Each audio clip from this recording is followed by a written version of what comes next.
Robert from The Popular Investor has over 1,900 investors following his trades on eToro, but there's just one thing. He's made a massive error that could cost him his reputation. Oh, I forgot he said that. Scott, let's blur that out. We need to keep this family friendly.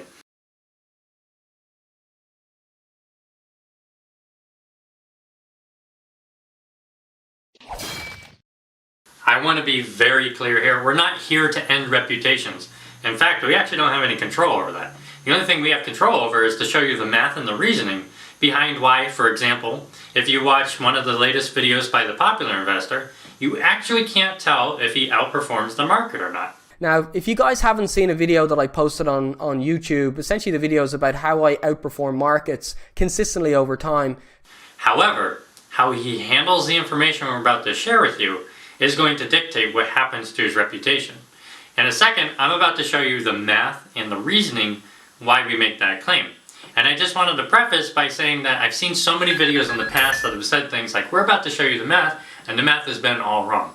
So let me just come clean and say the math could very well be wrong, although I don't think it's wrong. But either now or in the future, inevitably as humans, we're going to be wrong. So I want you to go into this with an open mind and hear the reasoning behind it, not just the math. And form your own opinions. However, I do think this is right, and now we're going to decimate his process. Sorry, I hate to do this to y'all, but pop quiz time. Let's say on day 0, you invested $100, and 4 months later, it turned into $125. What would you say is your rate of return? Most people would say 25%. And if you don't know how we got there, we'll explain it later on in the video. But just for now, know that most people would say 25%, and they would be wrong. And I know that's pretty absurd for me to suggest, because you went from $100 to $125. How could it not be 25%? But allow me to explain in this second example. Let's say on day 0, you invested $100, and 3 months later, rather than 4, you received $125. What is your return then? Using the same method as earlier, and again, I'll explain it, you get 25%. And if you notice, the 25% from the first example and the 25% in the second example are not the same. And that's because in the second example, and I'll label them on the side here, the second example, you received the same amount of money just sooner. So even though they're both 25%, you want option 2. This means that the method we're using here ignores, and I'll write it here, ignores time value of money. And that's a problem. So now you're saying, all right, well, if it's not 25%, what could it possibly be? Well, in the first example, it's actually 25% in 4 months. And in the second example, it's 25% in 3 months. You have to say the entire thing, or else you're ignoring the time value of money. And as you'll see later in the video, there's actually a percentage called the internal rate of return, or the IRR, that combines both the percentage and the time. And this is the return we want to be using, not this method that gets you to 25%. You want to use the IRR. So it's not so much to say you're wrong if you use 25% from your initial investment. You'd be wrong to compare returns using that same method because it ignores the time value of money. Now, before we jump into any conclusions, because we still have a lot more to cover, I just wanted to express how this pertains to Robert and what he's doing. Well, Robert uses the platform eToro, and eToro calculates performance based on that bad percentage we just talked about. It's called total return. And this is the equation. I'll have Scott throw it up for you here. And for those of you who don't want to graduate with a degree from this video, it can be simplified down to profits divided by contributions invested. In other words, the way we got 25% from earlier is we had a $25 profit divided by the $100 we invested, and we get 25%. That is how we got total return. And again, we don't want to use it to compare other returns because it ignores the time value of money.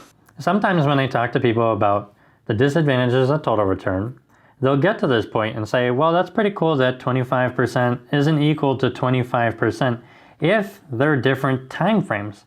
But what if they're the same? What if they're both over 4 months? Couldn't you compare the returns then? Not necessarily. They might not be synonymous yet because you also have to consider when contributions were made into the portfolio. Allow me to explain. So let's say in our first example, we deposited $1 into a platform and it grew 26x to $26. So a 26x return. That is remarkable. Huge. And then you deposited $99 into the platform. Well, if we do total return, you'll see that it's a $25 profit divided by $100 in contributions for a 25% total return. 25%. Well, what if in a second example, instead of depositing $1, we deposited $99. Then it grew to $124. Then we deposited the other $1. Now our total return should look the same. $25 on the top that we made in profit divided by the $100 in contributions equals 25% again. Is that the same? Absolutely not. Because in the first example, you went from $1 to 26 for a 26x return. That is remarkable. This is far beyond the outperformer of the two. Then you look at the second example. You went from $99 to $124. That is lower than a 33% return, I want to say, off the top of my head. So can you compare these returns? No, absolutely not. And it's pretty easy for us to see if we just look at the equation itself. So total return, again, simplified, is profit over contributions. You'll notice that there is no place in this formula that concludes any kind of time consideration. It's just the sum of it all. And then when I said I simplified it, there's actually this third component that goes on the top that you don't see, which is withdrawals. Total return ignores the time value of money for withdrawals, profits, and contributions. Here's the kicker though. That's it for my exceptions. That means you could actually compare total returns if all the conditions were correct. You would need two investments with the same time frame, the same contributions, and the same withdrawals. It would have to be the same amounts and the same time for everything. Otherwise, you have to use the internal rate of return, which we'll discuss later on. However, I gotta tell you that so rarely ever happens. I've only ever seen it done once correctly, and that was by Warren Buffett himself. And that's a little bit of foreshadowing because in a minute we're about to investigate the portfolio update of the popular investor, and I'm going to explain to you why we don't get enough information to know if he outperforms the benchmark or not. And I have to unfortunately reveal some YouTuber drama I don't want to get into, but I have to. And then I have to confide in something to you first though. Before we do any of our reviews, I always make it a point to reach out to the other person first to see if we can start the conversation there. That means I've done things like sending emails out, slid into some DMs, talked to people on Discord, and even bought their courses just to try to see if I can talk to them. But as you can imagine, YouTubers are a busy breed and we don't always get to have a conversation. But we still have this information we need to put out to the world, so we can't wait around forever.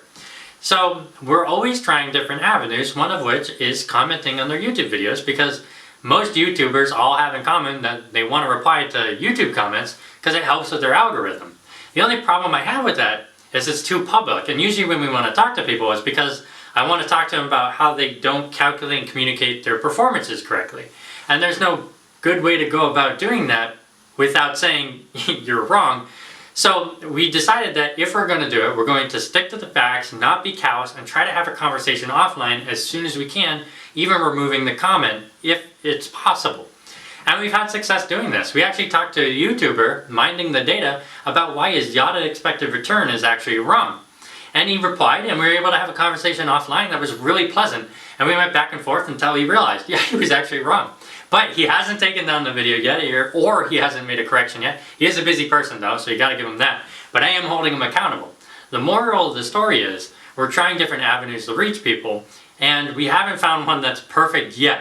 And just in case we all needed proof that this method is not perfect yet, Robert's going to be our prime example here, because we tried the YouTube method with him and it did not go over well. He had a meltdown. It was not pretty. So let's first walk through his portfolio update objectively to see if he uses total return correctly to say if he outperforms the benchmark or not. Again, we're going to need two things. We're going to need the same time frame and the same transaction history. That includes contributions and withdrawals. If we don't have that, we actually can't compare total returns, so you can't say if he outperforms the benchmark or not. So first, his video. Second, the drama. To share his performance with everybody, Robert quotes the performance on his eToro platform, which is total return. So that again proves that we need the two things, the same time frames and the same transaction history. Well, he gives us this really nice chart where we can actually see how his portfolio performs within a given time frame. So do we have the time frame comparison? Yeah. All we'd have to do here is find out what the index was at any given time. Obviously, the earlier the better, so the longer the history, the better essentially. And then we can just do the math from there. So the time frame, good, he's got the first component. The problem we run into is actually the second component. If you watch the entire video, he never gives you a sense of what his transaction history was. You don't know when contributions were made or withdrawals, if any. That means we can conclude we won't be able to know if he outperforms the benchmark or not using the information I shared with you before. In his defense though, there is a slight possibility that if you watch all his other videos, he might actually give you the contribution withdrawal history. But there's no guarantee of that. So you'd have to go back and watch every single one of his videos not knowing whether you're going to get the information or not. Something that we've done in other videos and is a painstaking work, let me tell you. But even if you do that, he doesn't give you a sense of his after-tax return, which is a problem because why outperform the market pre-tax if after taxes you underperform? Do we outperform even after taxes? That is a huge important detail we have to know. And then even if we got that, you have to also consider cash drag. I can soundly say that if you watch this video, you don't know if he outperforms the benchmark or not. Essentially, the video is about how I outperform markets consistently over time. How I outperform markets. And I'm guessing neither does he. And that's where the drama happened. With our findings and conclusion in hand, I decided to take a lot of time to think of a comment that would fit our method. And this is what I came up with. I said there's not enough information here to know if you outperform the S&P 500 or not. And I reviewed the supplementary data as well, meaning his eToro profile. For example, when, if any, were contributions or withdrawals made to this portfolio, because as we said, it's a criteria. So I thought it was pretty straight to the point. I didn't think it was mean, but he didn't think so. In fact, it was not well received at all, and he kind of had a temper tantrum. Here we go. He said, "You're trying to be too smart, Jesse. You spend a little time understanding how the platform and program works before jumping to conclusions. I have $5 million assets under management invested in this portfolio from 1,900 investors." Alright, so to be fair, if you're going to tell someone they're wrong, they're going to be defensive by nature. We're humans. That's just what happens. Do I think it was too much? Yeah, probably. But if anything, the more aggressive he gets, the more poorly it's going to reflect on him when he inevitably finds out he's wrong and maybe he won't do it again. So do I care? No, I can ignore it. I've been called way worse anyway, so whatever. The main thing I want people to take away here is he sidestepped the transaction history. As long as we don't have it, we can't compare returns. So then, at this point, I said, oh boy, gotta do some damage control here. I wanted to take the conversation offline as soon as possible, so I started with this. What's the best way to reach you? Again, wanting to talk offline. I think you'd be surprised by how well I know the platform. In fact, I know it better than him, but whatever. I can prove with legitimate math that there's not enough information. Just like how I know 5 million from 1,900 investors doesn't justify anything. I could have gone without saying that. But it is true. That doesn't mean anything. That's called agency cost bias, where I'm supposed to believe something because someone's in a title instead of whether they're right or wrong. It's the same agency cost bias that he has, thinking that eToro is giving him the appropriate return when it's actually not. By the way, not a hater. I appreciate your work. I tried to soften the blow and I tried to be like, hey, I'm trying to be friendly here. I just want to help. So here he says, Jesse, if you know the platform, you would know that my performance would decline, not increase. eToro and Robinhood are completely different. I'm assuming he saw our portfolio updates, even though we use Webull now, but I guess, I don't know. We'll talk about that in a second. Here's how it works. If I have $100,000 on January 1st, and my performance was up 5% or $5,000, if I add $100,000 to bring my balance up to $200K, plus the $5K in gains, the percent return is represented as $5K over $200K, which is 2.5%, not 5% on the initial capital. And of course, here he adds, stop guessing. Anyway, I'm not sure what he means by Robinhood and eToro are different because they both actually use total return. So either he's showing his inexperience or he's talking about something different. I'll give him the benefit of the doubt and assume he's just talking about the platform itself, or maybe something I just don't have experience with. Like maybe they handle options differently and I don't use options. I doubt it, but I'm going to give him the benefit of the doubt here. But anyway, this is actually the only thing he says in the entire comment string that's true. to an extent. And it's actually incomplete and inept. So to demonstrate that, I'm actually going to show you a conversation I had with another user not too long ago, actually, ironically, on the same conversation. And I want to show you this because I want to show you what I was kind of going for with the popular investor and show you the divergence, what happened with two different people and two different conversations pursued. And just to show you that there was no malice, I was really going for the conversation with this user, SC358. So this person, the user SC358, who I've seen circling around value investing channels, is actually quite brilliant. And it was quite pleasant to have a conversation with. He was telling me he uses total return and says he accepts the weakness for the same reason as Robert, because my returns don't look as good, but it's basic. If I'm going to err, I'd like it to be on the conservative side. And I explained to SC358, as you'll see I'll explain to Robert, that while it makes your gains more conservative, so too does it make your losses more conservative. And that's the problem, and that's what Robert's not doing, which is pretty convenient for someone who's got a lot of losses on his portfolio, but we don't need to get into that. So I gave this example to the SC358. I said, what if you had two options? One was to put in $200 and lose $100 in a day, and one was to lose $100 1 year from now. Both of the total returns, because they ignore the time value of money, says that's a negative 50% gain. But if you look at the internal rate of return, or just look at how time value of money affects it, there's two completely different results there. So then he said receptively, I'll chew on that loss comparison. And it was really nice to see someone actually receive the math and say, okay, that does make sense. As you'll see, Robert doesn't. But we'll explain that using some whiteboard math in case we lost you. So just in case we lost anybody, we're going to make everything nice and easy on this whiteboard using the same example Robert gave and explain why he's actually wrong, because Robert's missing that losses are going to be more conservative. So using his example, on day 0, you put $100,000 into a platform. 1 year from there, you made $5,000 as a gain.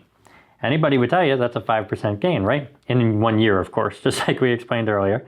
Well, what happens if you put $100,000 into the portfolio on that same day? Well, do total return and you'll find that you have total contributions of $200,000. You have a gain of $5,000. Your total return is 2.5%. Robert and SC358's argument is if it's lower than your actual return, who cares, right?